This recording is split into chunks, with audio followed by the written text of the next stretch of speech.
My name is Maris, and for most of my life, I believed my name was a synonym for quiet competence. I was the one who fixed things, the one who listened, the one who remembered birthdays and allergies, and the proper way to fold a napkin for a formal dinner. I thought these small acts of service were a form of love, a currency that would one day be redeemed. I was wrong. The night I learned the truth, the air was thick with the scent of lilies and expensive perfume, a combination that will forever smell, to me, like the end of something. At my parents' party, in front of everyone, they said it. "We're giving all the money to your brother." "You," my father added, his gaze sweeping over me as if I were a piece of furniture he'd forgotten was in the room. "You're a failure. Handle your own life." I didn't cry. I sat there, my hands resting in my lap, holding a blank check they called symbolic. It was a performance, and I, unknowingly, was the sacrifice. But worse than that moment, worse than the public dismissal and the sound of polite, sympathetic applause for my brother, was the slow, dawning realization that they hadn't just disinherited me in that moment. They'd been erasing me for years. Quietly, legally, without a single word of warning. What my grandmother did next changed everything, but not in the way you'd expect. Not with a grand gesture or a furious defense. It began with a look, a silent acknowledgement across a crowded room that said, "I see you." And for the first time, that was enough to make me see myself. I sat in my car longer than I should have, parked down the street from the family house, the house I grew up in, the house that never quite felt like home. The driveway was already crowded with polished sedans and luxury SUVs, their glossy surfaces reflecting the soft glow of the landscape lighting.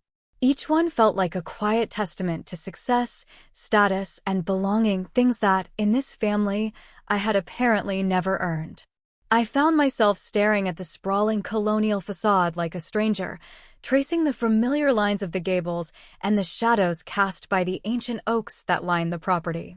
A part of me, a loud, insistent part, wanted to put the car in reverse and drive away, back to my small, quiet apartment where the only expectations were my own.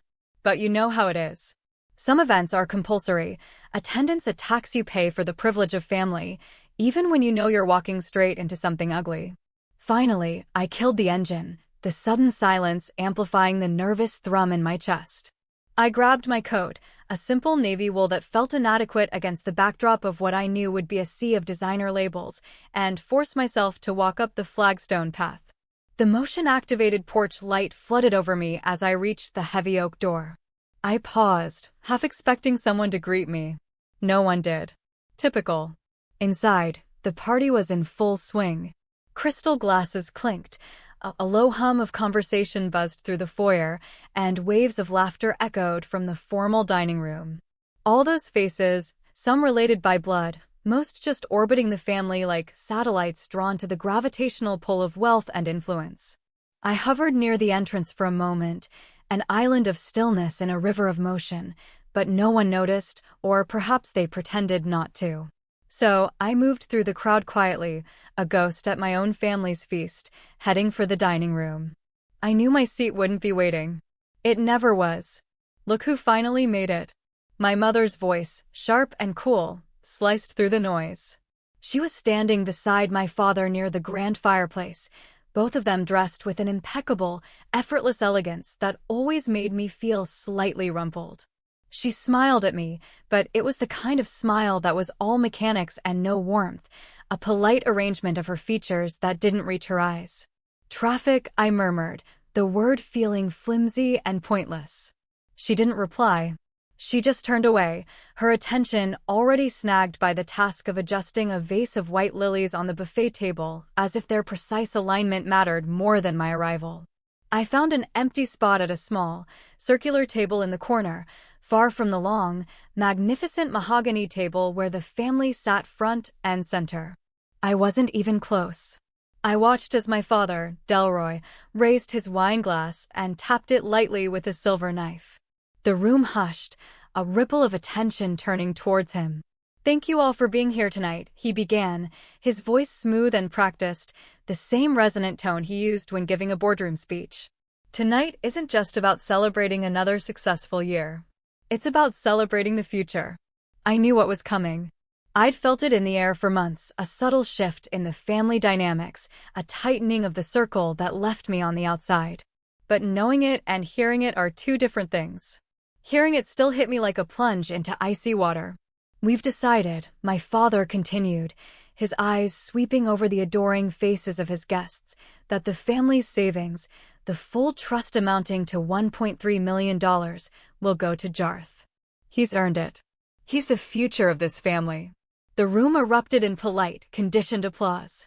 Even people who barely knew us clapped, their faces beaming as if they were personally invested in my brother's good fortune. I looked down at my hands, resting on the white tablecloth. I didn't clap.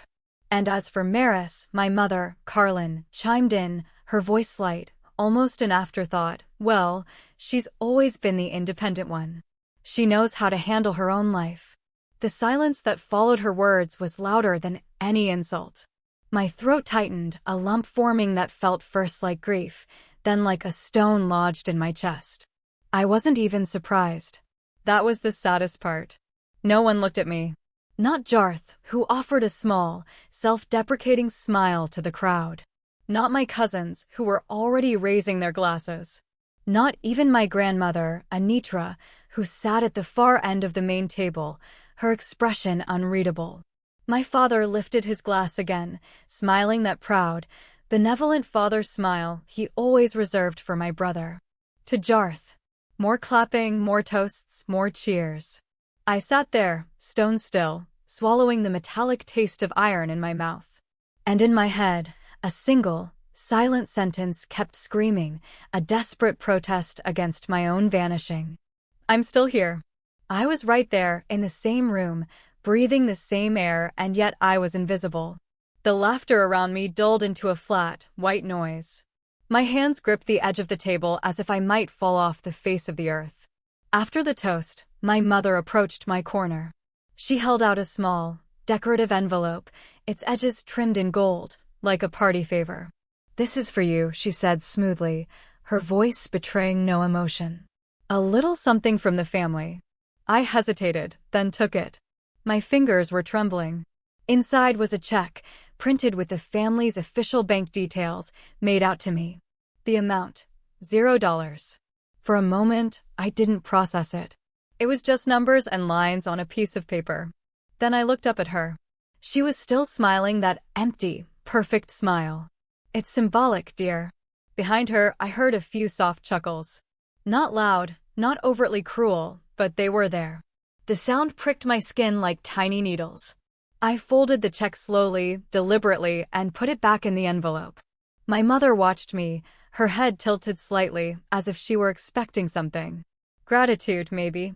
Acknowledgement of her clever, cutting gesture. I gave her nothing. My face was a blank mask. She shrugged faintly and walked away. I didn't sit down.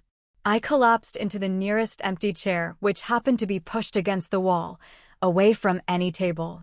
I stared at the empty plate in front of me on the small stand next to the chair, a plate that would remain empty. I couldn't even taste my own saliva. Just numb. Just empty. My mind reeled back through the years. I remembered being 10 years old, holding up a report card filled with straight A's, hoping my dad would say something other than, "Good job." Now, where's Jartha's? I remembered the school plays I starred in that they missed, the birthdays they forgot, the countless times I'd stepped in to manage a household crisis or a business emergency without being asked, only to be told I was too independent to need thanks. It had never mattered. None of it. I sat there in that corner, a profound, bone-deep understanding settling over me. I had never truly belonged to this family. Not in the way that counted. And still, a raw, childish part of me wanted to curl up and cry. Then, out of the corner of my eye, a movement caught my attention.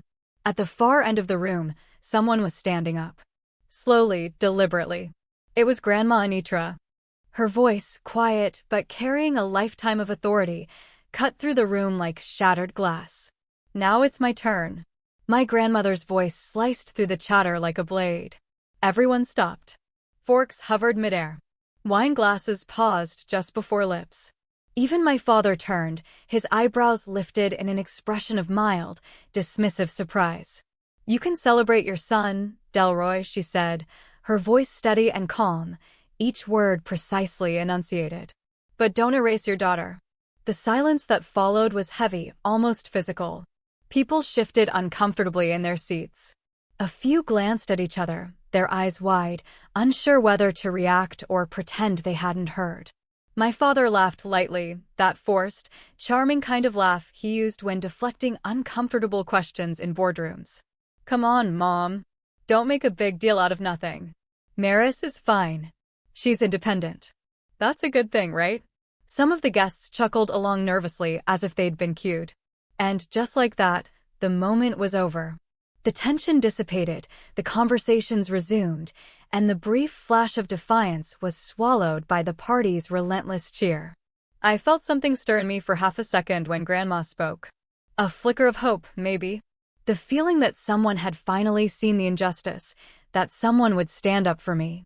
But when she sat back down, her hands folding neatly in her lap, that flicker snuffed itself out. She wasn't going to fight them. Not tonight. Not here. I tried not to look at her again, the disappointment a bitter taste in my mouth. Instead, my gaze wandered, searching for a place, any place, where I wouldn't feel like I was suffocating. And then I saw him, my uncle, my dad's younger brother. Years ago, after a family barbecue where my father had praised Jarth for mowing the lawn while ignoring the fact that I had planned and cooked the entire meal, my uncle had pulled me aside. Don't listen to your dad, Maris, he'd said, his hand on my shoulder. You're the future of this family. You've got what it takes. I'd believed him. I'd held on to those words like a secret treasure. Now, across the table, I saw him laugh at something my father said. I watched him studiously avoid my eyes. He chose them. I don't know why, but that small, silent betrayal cut deeper than anything my parents had done that night. Betrayal doesn't always come with a thunderclap. Sometimes it's silent, a glance averted, a conversation not started, a seat not offered. I stood up too fast, the legs of my chair scraping harshly against the polished hardwood floor. A few heads turned briefly before quickly looking away. I needed to sit somewhere, anywhere else. My eyes scanned the main table where my father and brother were basking in the glow of attention. That's when I noticed something strange, something subtle. The place cards, elegant little tents of ivory cardstock, were arranged perfectly in front of each seat. Delroy, Carlin, Jarth, my aunt, my uncle, cousins. Mine wasn't there. I scanned the table twice, 3 times. Nothing. No name, no empty space, no place for me. It hit me harder than I expected. For a moment, I just stood there, feeling like a crasher at someone else's party, trying to pretend I wasn't completely lost. No one said a word. No one gestured to an empty chair. I backed away slowly, carefully, my movement stiff, trying not to make a scene, trying not to let the burning shame on my face be visible to the room. Moving toward the back of the dining room, near the serving station, I found it. A single empty chair, pushed up awkwardly against the wall next to the swinging kitchen door. It was the chair servers used for a moment's rest, the chair where you put your coat when there was no room in the closet. They weren't even trying to hide it anymore. To them, I wasn't family. I was just someone in the way. I sat down. The seat felt colder than stone. I rested my untouched glass on the small side table next to it, stared at the condensation forming a delicate ring on the dark wood, and told myself not to cry. Not here. Not in front of them. But sitting there alone, invisible, listening to the waves of laughter I used to chase after as a child, I realized something else. This chair wasn't new. It had always been my place, metaphorically speaking. I remembered birthdays where my cake was an afterthought, a slice cut from Jartha's. Graduation nights where Dad shook Jartha's hand like a CEO passing the torch and gave me a distracted pat on the back. Promotion after promotion at my job, and never once, not a single time, did I hear the words, "We're proud of you."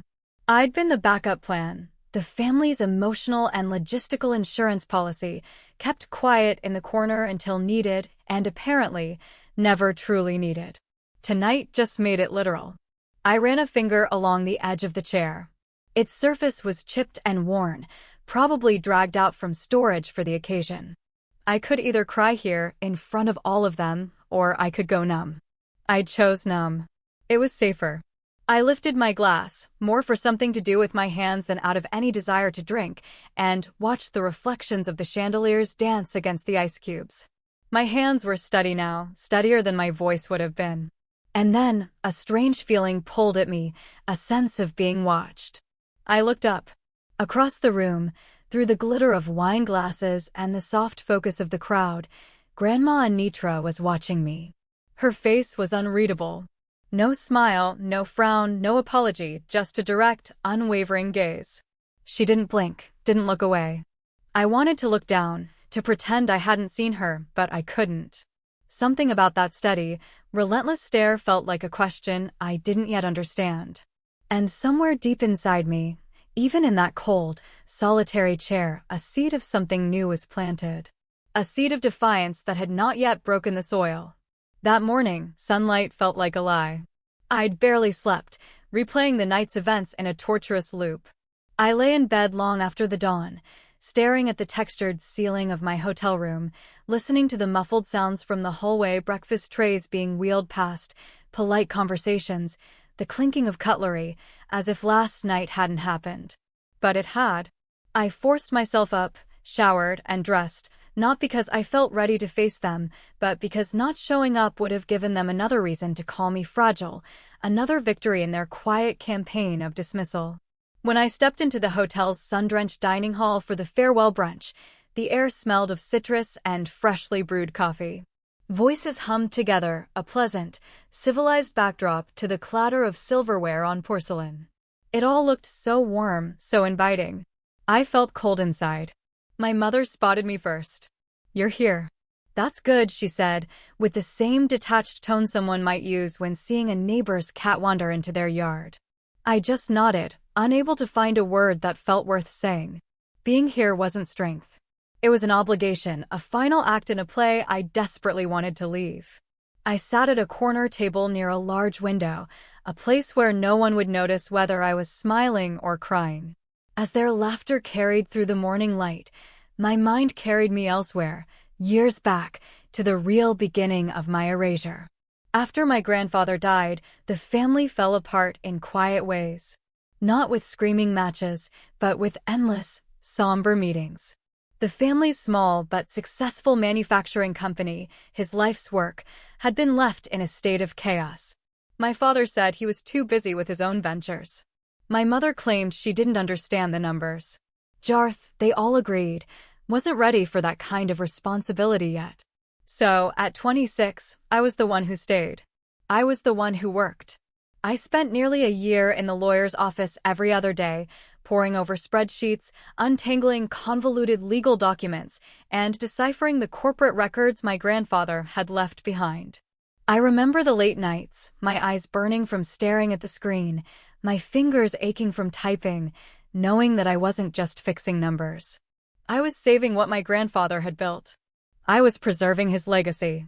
And when it was finally done, when the complex restructuring papers were signed and the company was stable once more, I remember standing there, filled with a quiet, exhausted pride. Until I read the final documents. The new company structure, every asset, every controlling share, every last piece of my grandfather's legacy had been transferred under a single name, Jarth. I confronted my father that evening in his study, the papers shaking in my hand. "You're not cut out for leadership, Maris," he said simply, not even looking up from the glass of scotch he was swirling. "We're protecting you from failing." I remember the way those words didn't just hurt me, they broke something fundamental inside me. The belief that my effort mattered. I didn't even argue. What was the point? At the brunch table now, my hands trembled just remembering it. They hadn't stolen my work with a knife in the dark. They had done it with a signature on a dotted line, a quiet, professional eraser. I had thought loyalty was enough. I had thought that if I gave enough, worked enough, stayed silent enough, they would finally see me. I was wrong. They wanted my labor, not my presence. They wanted my effort, not my name on the door. A sudden burst of applause jolted me back to the present. My father was standing again, raising his glass of orange juice to Jarth, who sat there with a modest smile, soaking in the attention like a plant in the sun. To Jarth, Dad said, his voice warm with a pride I had never once heard directed at me. The builder of our future.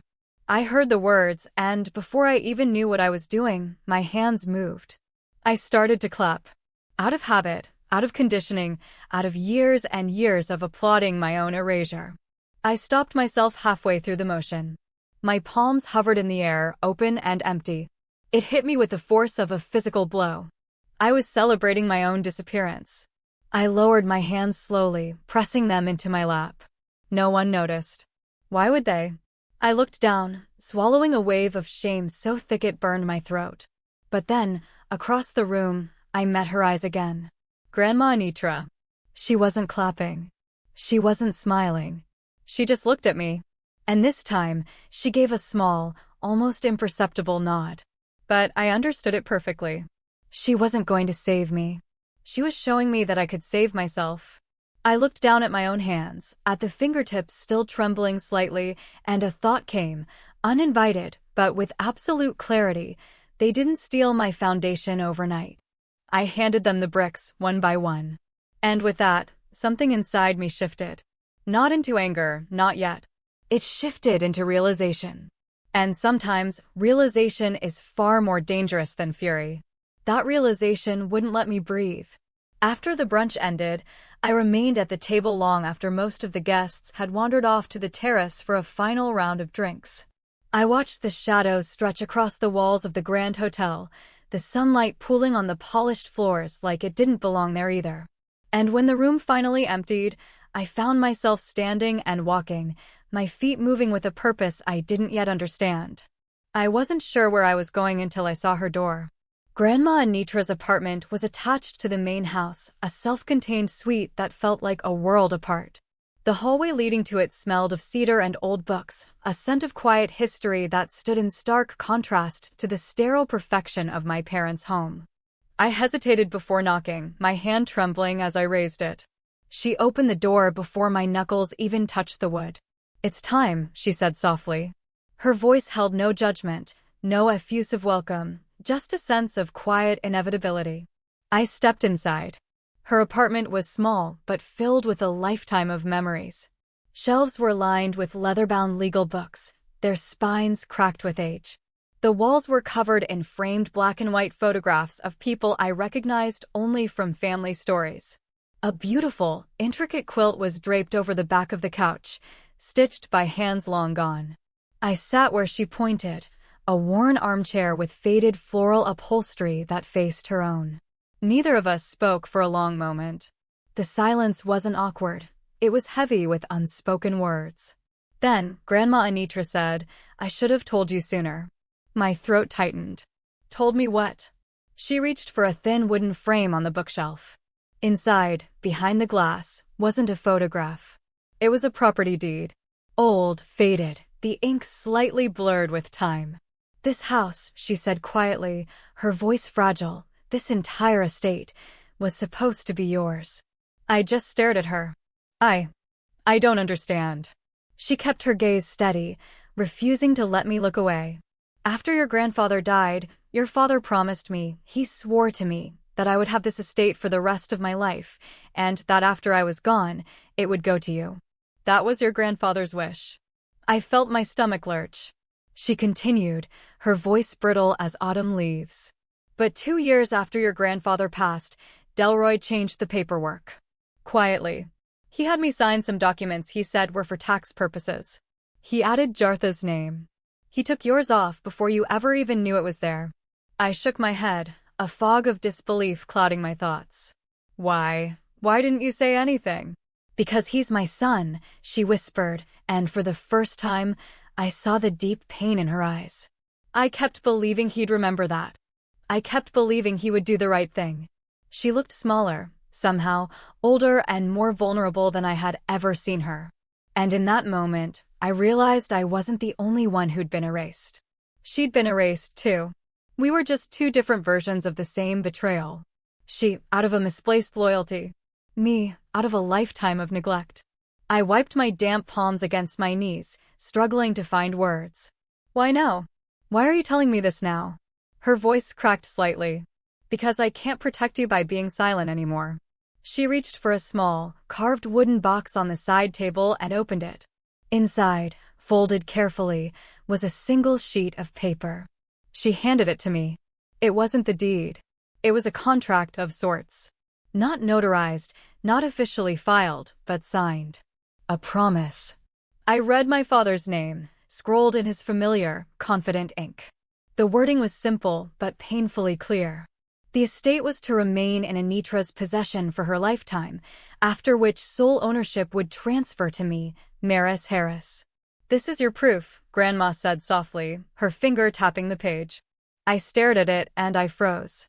Proof of what? That my father was a liar? That the people who had raised me, who had taught me to say please and thank you, who had once tucked me into bed at night, had also systematically stolen everything I had built, everything I was supposed to inherit. My fingers hovered over the paper, but I couldn't bring myself to touch it. What do I do with this? I whispered, the question aimed more at the universe than at her. Her answer was quieter still. Whatever you choose to do next, just remember who you have always been. The silence that followed said everything else. I sat there for a long time, the damning document lying untouched on the table in front of me while the afternoon sunlight crept slowly across the floorboards. When I finally stood, I folded the paper without looking at it again and tucked it into the inner pocket of my jacket. A weapon or a goodbye? I didn't know which it was yet. When I left her apartment, the hallway felt longer, and each step was heavier than the last. I told myself I'd think, weigh my options, sleep on it. But the moment I stepped outside, the betrayal found me first. I stepped out into the crisp evening, thinking I'd find air, a moment to process. Instead, I walked straight into another public execution of my identity. The party had moved to the backyard while I'd been in Grandma's apartment. The manicured lawn was draped in elegant string lights, and soft jazz hummed from hidden speakers. Tables were set around the garden, and guests clustered in neat, smiling circles, their drinks glinting under the lights. The moment I crossed the threshold from the house to the terrace, I felt it. It wasn't silence, not exactly. It was worse than whispers, worse than stares. It was a deliberate, collective turning away. People saw me, their eyes would flicker with recognition, and then they would turn back to their conversations with a new, forced intensity. It was a decision, made in unison, to pretend I wasn't standing there. To pretend I'd never been. Then, my father's voice rose above the music. "Family, friends, can I steal your attention for just a minute?" I froze where I stood. He was standing near the terrace steps, a microphone in hand, beaming like the proud patriarch he so loved to be. People turned toward him easily, their faces open and welcoming. I couldn't move. I couldn't breathe. "Tonight," he said smoothly, "I'm proud to announce something very special." His gaze skimmed the crowd but passed right over me, as if I were part of the scenery.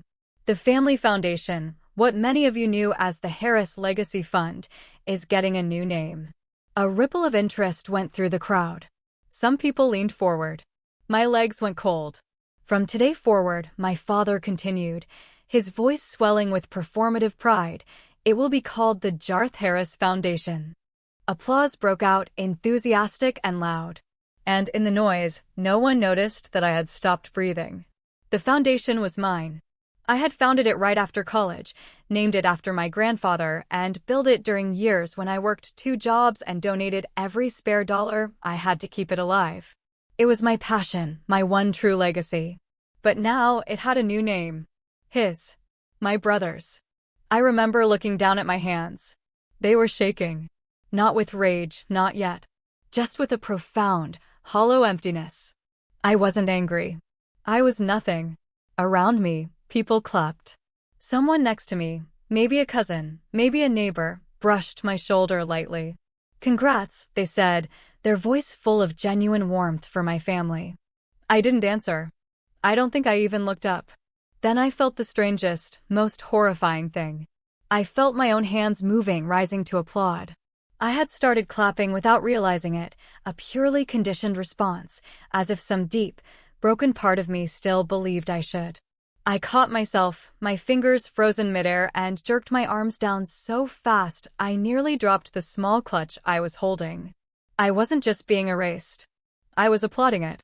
I could hear my own heartbeat pounding in my ears, louder than the applause, louder than the music. I tried to steady myself, to focus on the gravel path beneath my feet. That's when Raina found me. I hadn't seen her approach. Raina, who was once the family's trusted accountant before she'd mysteriously retired last year, was now apparently just another guest. She touched my elbow gently. "You need to see this," she whispered, her voice low and urgent.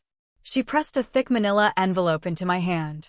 I didn't react, not right away, but something about her tone, or maybe the fierce, knowing look in her eyes, made me close my fingers around it. Raina didn't explain. She just gave my arm a small, encouraging squeeze and walked away, melting back into the crowd. I stood there a moment longer before my legs finally obeyed me. I walked away from the party, past the glowing tables and the smiling faces, until I stood near the old stone fence that lined the far end of the estate. There, under the deep shadow of a twisted oak tree, I tore open the envelope. Inside were copies of financial records, letters of incorporation, and donation receipts, all signed in my name. I flipped through them with shaking fingers. Founding donor, Maris Harris. Original foundation bylaws. My documents. My work. My name. All of it now legally buried. Because now, officially, I wasn't just cut out of the narrative. I had been legally, retroactively erased. My father hadn't just taken my name off the foundation. He had rewritten its history to make it look like I had never been a part of it at all. I felt the papers slipping from my grasp. I barely caught them before they hit the damp grass. And I stood there, alone in the dark, clutching the proof that didn't matter to anyone but me. I thought, if I fight now, I lose them, whatever scraps of family I still believe I have. But if I stay quiet, I vanish completely. I looked down at the envelope, at the heavy, tangible proof of everything I had once believed in. Then I turned my back on the party and walked further into the darkness. I let the tears fall then. Hot, silent tears of grief for the person I used to be. For the first time that night, I didn't wipe them away. "I'm done," I whispered to the empty night. I meant it. Or I thought I did. Because someone, it turned out, wasn't done with me. I don't remember walking back to my grandmother's apartment. I just found myself there. I didn't knock. I didn't think. I pushed the door open like I had as a child after a bad dream, when her arms were the only place that felt safe. But tonight, I didn't want arms. I wanted silence. I wanted to disappear. So I curled up in her old armchair, pulled my knees up to my chest, and tried to fold into myself. My mind wouldn't settle. I had thought the worst was behind me. The foundation toast, the stolen applause, the envelope from Raina burning a hole in my pocket. It should have broken me. And maybe it did.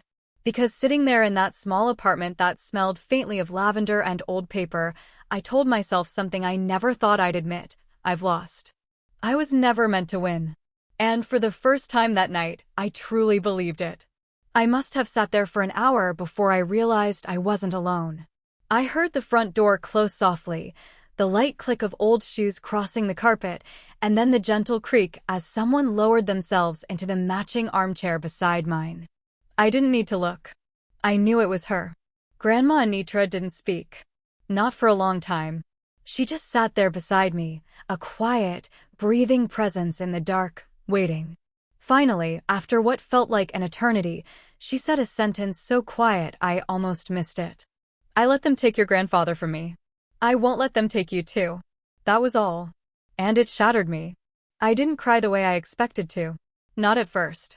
My throat closed up and tears blurred my vision, but the sound of sobbing never came. Because her words didn't make me sad. They made me feel seen. In that moment, sitting in the dark, I was no longer invisible. I don't know how long we sat there like that. Just her presence, quiet and steady, felt like a lifeline. And somewhere from the depths of my exhaustion, a memory floated up. I was 6 years old at the community pool, in the shallow end where I'd slipped and gone under, flailing, my panic so total it was silent. I was too panicked to even scream. My parents, busy chatting with friends, hadn't noticed. But she had. From across the pool, she had seen my silent struggle. I remembered her arms, strong and sure, pulling me out of the water, the way she didn't say a word, just held me tight on the cold, wet concrete until my breathing slowed and the world stopped spinning. Tonight felt exactly like that. And as I sat there, shaking, I realized something simple but terrifying. She was the last thing tethering me to who I was. She was my anchor. I felt her shift beside me. Then came the soft sound of a wooden drawer sliding open. I looked over, not at her face, but at her hands. They were wrinkled and spotted with age, but they moved with purpose. She was holding a thick, worn manila folder. Without a word, she placed it gently in my lap. Inside were papers, legal documents, and a small, battered digital recorder. "These are yours," she said softly. "Not for revenge. For justice." I forced my numb fingers to work. I opened the folder.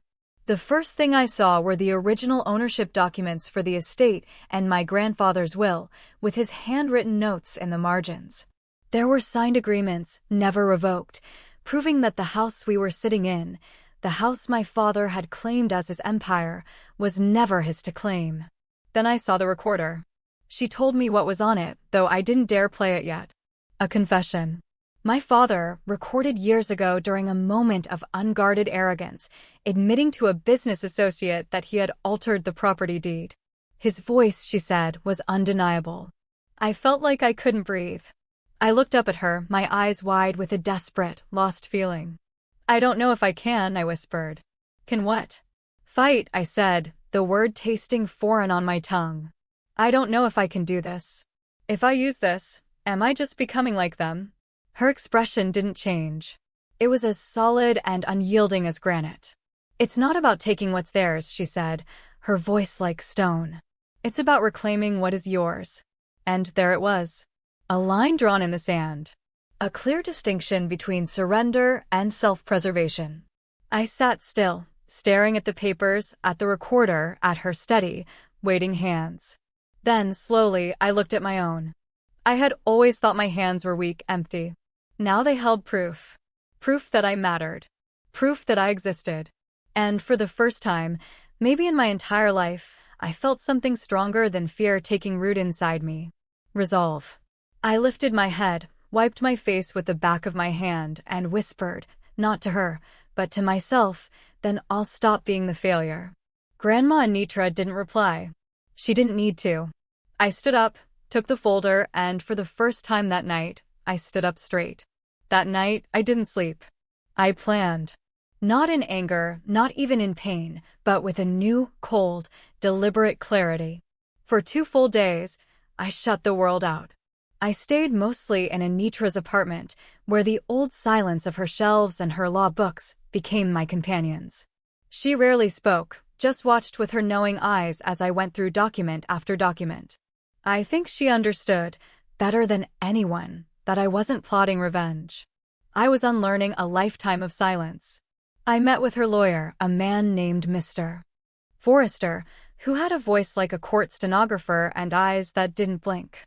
We worked through the contracts, the ownership papers, the hidden promises buried under years of my family's convenient signatures. He spoke little, but when he slid a specific folder across the polished mahogany table, I knew something had shifted. It wasn't a new discovery. It was a weapon. A forgotten clause, buried deep in the charity's original founding paperwork. A clause naming the founder, me, as the rightful, sole controller of the foundation, a position that could not be revoked without my explicit, written consent. Consent I had never given. It was a contract my father had simply assumed I would never read, much less enforce. "They assumed you wouldn't," Mr. Forrester said without a flicker of emotion, as he handed me the reactivation notice. I signed my name, my hand steady. Not with anger, but with clarity. When I left that office, I didn't feel like the girl they had erased. I felt like someone who was about to stop erasing herself. 2 days later, the community fundraising event arrived. It was a gathering of major donors, local leaders, and city officials, every person Delroy needed to see him as respectable, as a pillar of the community. It was held at a historical venue downtown, a place with stone walls, stained glass windows, and an air of legacy packaged for sale. They were there early, of course. My mother, Carlin, her hair perfect, her eyes scanning the crowd as if it belonged to her. My father, Delroy, shaking hands like the politician he wasn't, smiling that broad, confident smile he reserved for strangers he needed something from. And Jarth, standing just behind them, looking like an afterthought who had somehow been promoted to the main event. I didn't rush. I waited until the introductions were nearly done, until Delroy stepped to the podium, microphone in hand, and began his grand speech announcing the bright future of his family foundation. His words barely registered with me, something about community, about legacy, about Jarth leading them into the next chapter. I heard the polite, scattered applause. Then I walked in. I didn't raise my voice. I didn't make a scene. I simply crossed the grand hall slowly, directly, cutting a path through the rows of seated guests as if they weren't there. Conversations died around me, not out of respect, but out of sheer, baffled confusion. Delroy saw me first. His voice stumbled mid-sentence. His smile faltered, then froze. Carlin saw me next. She actually whispered, her voice audible in the sudden hush, "Not here. Not now." I kept walking. At the podium, Delroy recovered just enough to try and reclaim control. "Maris, if you'll just have a seat, we can talk after." "No," I said. My voice wasn't loud, but it was final. It echoed in the silent room. I reached into my bag and pulled out the folder Mr. Forrester had prepared. These weren't papers to threaten them with. They were papers to remind them of the truth. Quietly, legally, irrevocably. I placed the original ownership documents for the estate on the podium. Beside them, I placed the signed contract granting me sole control over the foundation, documents I now owned in every sense of the word. Delroy stared at them as if they might catch fire. Jarth looked like he wanted the floor to swallow him whole. Carlin's hands, I noted with a strange detachment, were shaking as she clutched the string of pearls at her neck. I said nothing for a long moment. Then, speaking softly but into the microphone, I said, "This rebranding is invalid. I retain full control of the foundation. Effective immediately." Silence. Not a polite, respectful silence, but a vast, shocked absence of sound, of excuses, of their version of the story. I turned and looked directly at them, my father, my mother, my brother, not as a daughter begging for a crumb of approval, but as a woman who was finished begging. "I didn't need to win," I said, my voice clear and steady. "I just needed to stop losing." Then I stepped back from the podium. Delroy opened his mouth to respond, but nothing came out. Carlin's lip trembled, but no words followed. And Jarth, he looked at me, and for the first time, he didn't seem sure whose side he was on. Maybe, for the first time, he was considering his own. I realized something profound in that moment. Silence wasn't their weapon anymore. It was mine. And I let it linger, let it fill the space, let it speak for itself. As I stepped out of the community hall, I barely made it 3 steps before I heard him. "Stop right there." I didn't turn. Not until Delroy's voice, now raw and cracking with fury, cut through the quiet of the grand foyer like a siren. People nearby froze, donors, colleagues, neighbors I'd known since childhood. Their faces, once filled with polite interest, now watched with the morbid curiosity of an audience waiting for a show. Then he said it loudly for everyone to hear. "She forged those papers. She manipulated my mother." I turned slowly. Delroy's face was a blotchy red, his jaw clenched so tight it looked painful. In his hand, he held a folder, one I hadn't seen before. He held it up like a weapon. "This," he boomed, his voice shaking, "this is the real document. The one where my mother revoked everything she just told you. My daughter is a liar." Gasps rippled through the small crowd that had gathered. I caught glimpses of confused stares, whispers swirling between the donors like wildfire.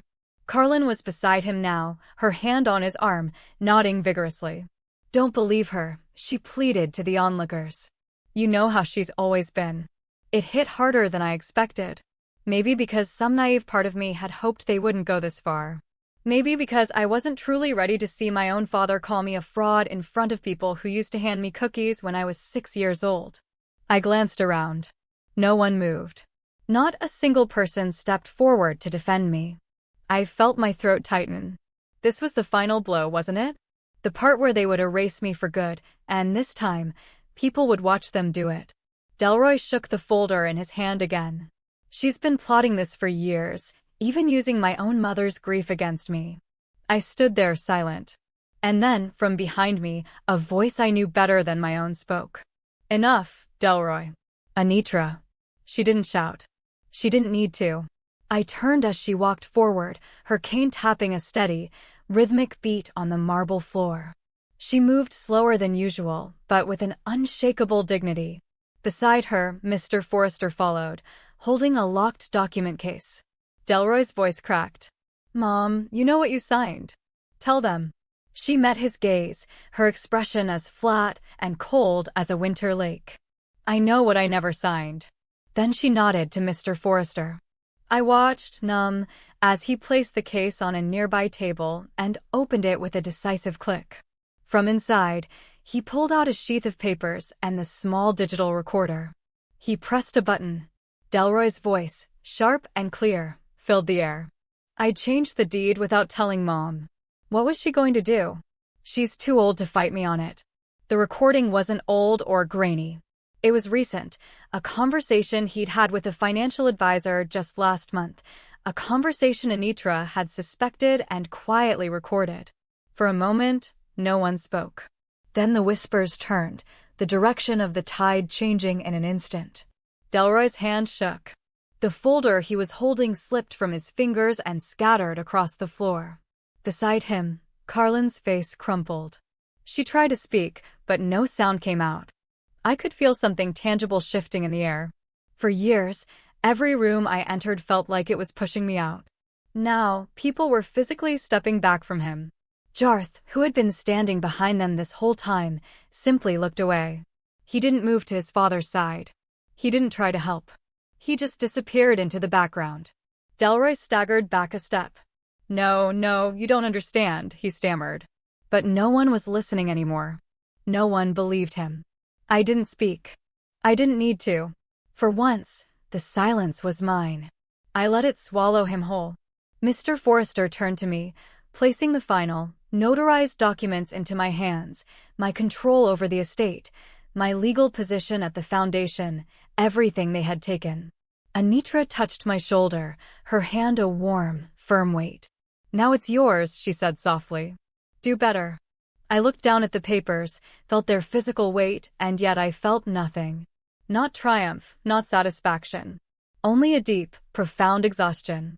My father was collapsing in front of me. My mother was silently weeping. My brother didn't even try to save them. And me? I had won. But it didn't feel like winning at all. Weeks have passed. People tell you that time heals things, but what I've learned is that time doesn't heal.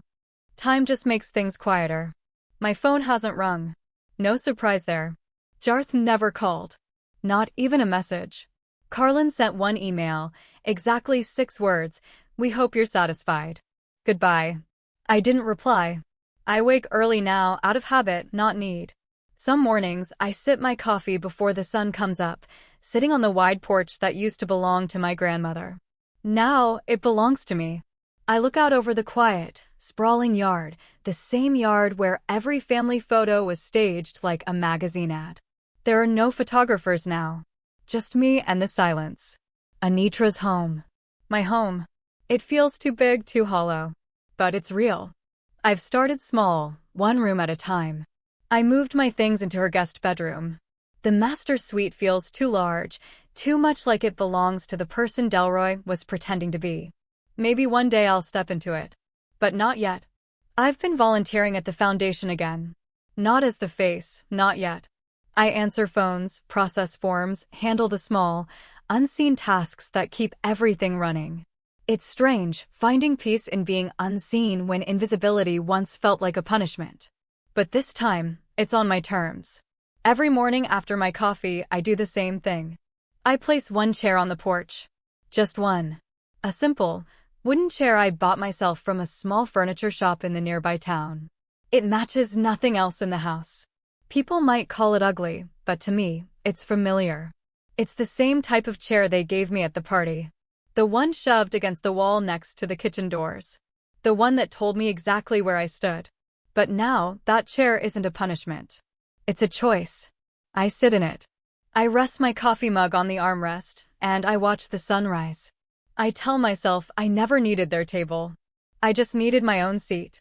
When Anitra passed, it was quiet, just like she wanted. She left me a letter.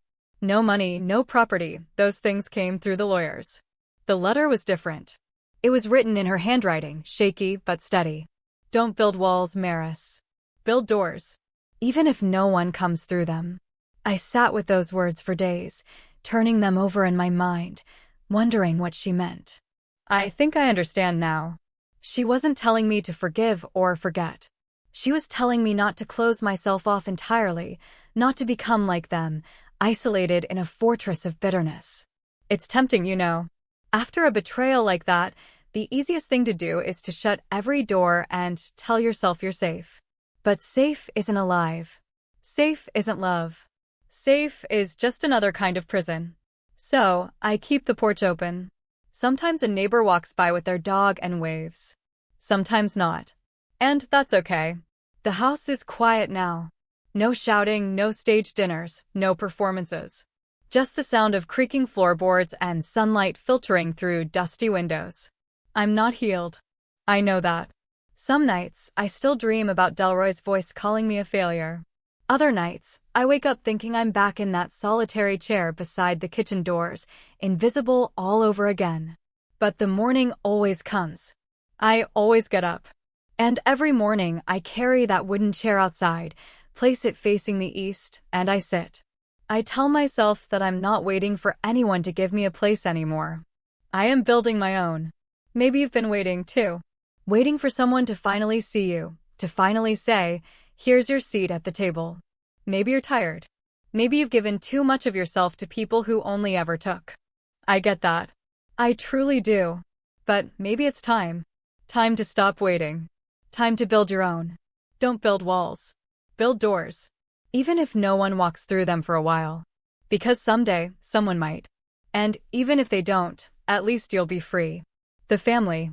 Delroy Carlin. They never called again. I've stopped waiting for them to. Jarth is quiet. I don't know if he's angry or ashamed. Maybe both. Maybe neither. I've stopped guessing.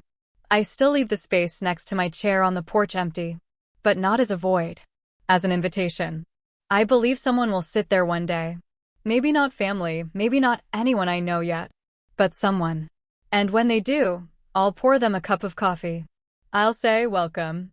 And I'll mean it. Because some families teach you how to love. Mine taught me how to survive. And now, I'm finally learning how to live.